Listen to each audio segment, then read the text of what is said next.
Hello everyone, सभी का स्वागत है। झारखंड कांस्टेबल 2015 का मामला सुप्रीम कोर्ट में लगातार बहस के लिए लग रहा है। बहुत शॉर्ट टाइम में जो है डेट्स मिल रहे हैं।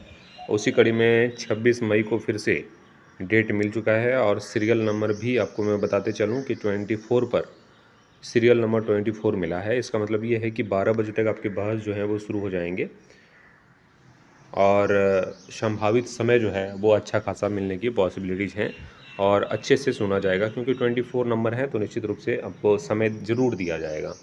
अब यहाँ देखने वाली बात यह है कि आखिर किस मुद्दे पे बहस होता है, किस तरह बहस होता है, क्योंकि चीज़ें बदलती जाती हैं, अलग बातें होती हैं और निश्चित रूप से यहाँ पे समय थोड़ा लग ही जाता है, ठीक है। लेकिन कुछ चीज़ें हैं जो अच्छी होने की उम्मीद आप सभी विद्यार्थी कर सकते हैं और मैं कुछ विशेष ना बोलते हुए 26 तारीख का इंतज़ार करने को आपको बोलूँगा कि 26 तारीख तक आप विद्यार्थी देख लीजिए।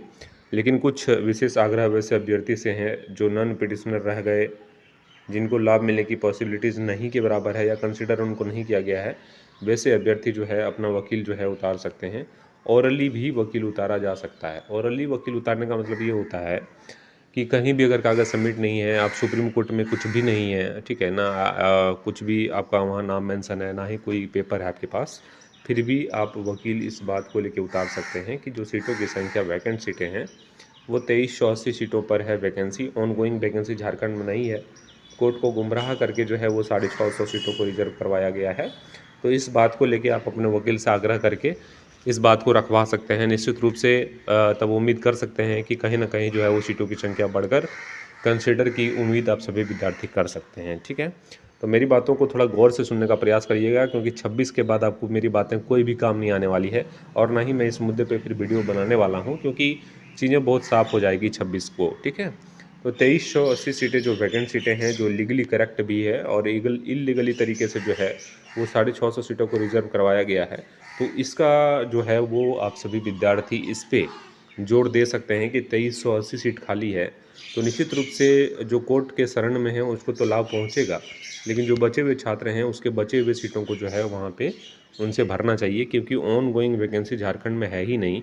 तो फिर 2300 सीट को रिजर्व करने का कोई बात आता ही नहीं है कि 650 सीट जो है रिजर्व कर दिया जाए, ठीक है।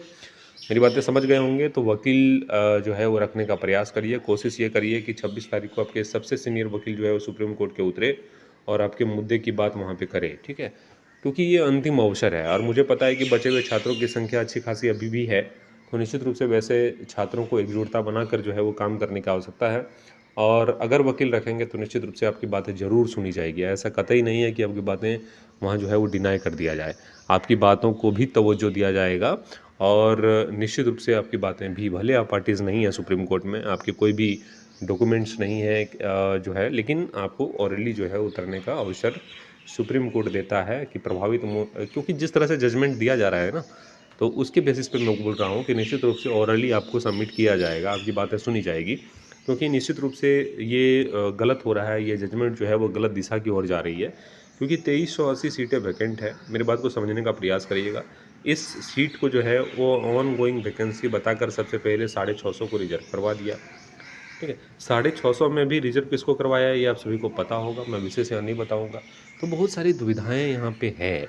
तो इन सभी मुद्दों को लेकर अगर सुप्रीम कोर्ट वैसे अभ्यर्थी जाते हैं जिनको लाभ नहीं पहुँच पाया, तो निश्चित रूप से मैं दावे के साथ कह रहा हूँ कि आपकी बातों को जो है वो गहराई से सुना जाएगा और आप सभी छात्रों को लाभ पहुँचने की उम्मीद जो है अच्छी ढंग से है, ठीक है। कुछ विशेष जानकारी अगर चाहिए तो मैं नंबर प्रोवाइड कर रहा हूँ 8539047559। इस पे आप सभी विद्यार्थी व्हाट्सअप मैसेज करके पूछ लीजिएगा। जो प्रक्रियाएं हैं मैं कोशिश करूँगा कि आपको जहाँ तक मेरी समझ है मैं आपको बता पाऊँ। लेकिन सबसे महत्वपूर्ण ये है कि अगर आपकी बातें रखनी है तो निश्चित रूप से आप रख सकते हो और जो प्रक्रिया है वो मैंने आप सभी विद्यार्थियों को बता दिया है, ठीक है। और 26 तारीख जो है वो आपके पास अभी समय भी है कि आप इन जो मैंने रास्ता बताया है उस पे जो है अच्छे ढंग से आप स्ट्रेटजी बना के काम भी कर सकते हैं, क्योंकि आपके पास एनफ समय है। बाकी एक बार फिर से मैं बता रहा हूँ कि 26 तारीख का डेट लगा है सुप्रीम कोर्ट में, सीरियल नंबर 24 है और कोशिश ये करना है कि जो भी छात्र वहाँ पे जाएंगे वो कम से कम कोर्ट को गुमराह ना करें, क्योंकि कोर्ट को बुरी तरह से गुमराह कर दिया गया है। जजेस को कुछ पता ही नहीं है मैं दावे के साथ कह रहा हूँ कि अभी तक उनको इतना पता नहीं है कि मामला क्या है, क्या होमगार्ड है और क्या जनरल कैंडिडेट है, क्या फिजिकल क्राइटेरिया है, किसको क्या पास करनी है, ये भी अभी तक जज को पता नहीं चल पाया है। तो निश्चित रूप से कोर्ट पूर्ण तरीके से गुमराह है और इस गुमराह वाले सिचुएशन में अगर जजमेंट, फाइनल जजमेंट दिया जाता है तो निश्चित रूप से नाइंसाफ़ी ही इसको कहा जा सकता है। और आने वाले समय में अब देखने वाली बात रहेगी, क्या नाइंसाफ़ी न्यायपालिका से अन्याय कर दिया जाएगा या फिर न्याय की उम्मीद आप सभी छात्र कर सकते हैं, क्योंकि जजेस का मूड पड़ना अभी कतई सही नहीं है, ठीक है? क्योंकि वो जज हैं, फाइनल जजमेंट में क्या वो लिखेंगे ये कतई कहना किसी के बस की बात नहीं है, ठीक है? बाकी मेडिकल के लिए वैसे छात्र तैयार रहें जिनका जो है वो फाइनल सबमिशन होने की बात हो चुकी है लगभग लगभग, क्योंकि मेडिकल भी वो टफ होगा, ठीक है? मेडिकल इतना आसान आपका नहीं होने जा रहा है, तो निश्चित रूप से तैयारी में जुटे रहिएगा और आगे की कार्रवाई के लिए जो भी चीज़ें हैं वो 26 तारीख को पता चलेगा, उसके लिए तैयार रहिए। बहुत बहुत शुक्रिया आप सभी का।